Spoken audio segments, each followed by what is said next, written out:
So Dan Kinsman has been working in the Fairhaven Middle School in New Haven for a number of years, and I took him on a tour with me. He played percussion when we went to South Africa because I knew he was the local music educator.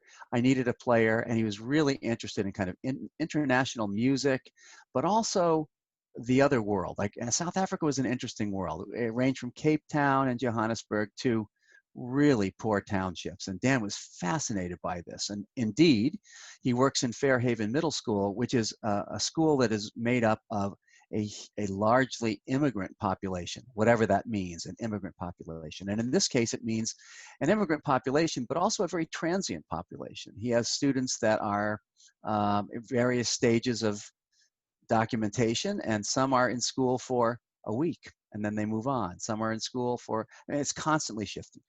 So his school has a policy that anybody can be in the band. So if, and indeed, at Christmas last year, he had a young man in the group who played snare drum, who was there for a matter of maybe weeks, but days, and was not there much after. But he was in the band. He played the snare drum. So I kind of had that in mind, that Dan is a real pioneer in dealing with, let's just call them underserved or untraditional populations, which is our growing immigrant world in our urban centers. So when it came time to write this piece of music, and the piece of music was designed for a fluctuating talent base of musicians. Like the middle school is what, 5th through 8th grade? And in many schools, you would know exactly what that talent meant. 5th to 8th grade, well, in this school, it could be an 8th grader who'd been in the United States for a week. So some very different challenges. So what Dan and I decided to do was to experiment with this piece and see if two things could happen. One, if within his talent range of all of his students, I could write a piece that could accommodate them all. The 2-week drummer through the 8th grader who'd had lessons without boredom or frustration. And the second was, could we write a piece that within this paradigm would allow his group to come play with my Yale group?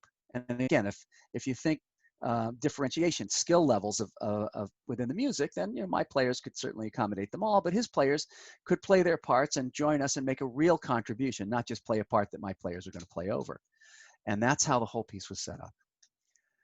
So Dan had me in before I wrote the piece to hear what his situation was, to hear what his laboratory was. And I went in there for a morning and listen to the students coming in waves and how he warmed them up. And I was able to revise my impression of how much students could read music, and also of how much students needed to read music. I mean, some of them played by ear. I mean, it was a really interesting contemporary workshop in an urban center.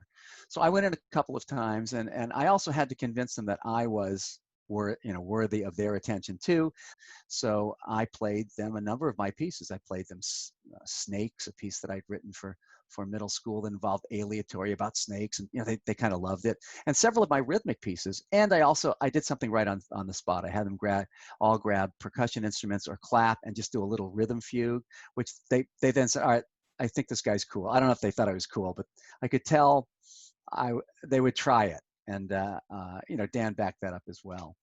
So yeah, I pioneered it. I workshopped it a little bit, and then once the piece was written, I went in and introduced it and ran it, and then they played it with us 2 weeks later.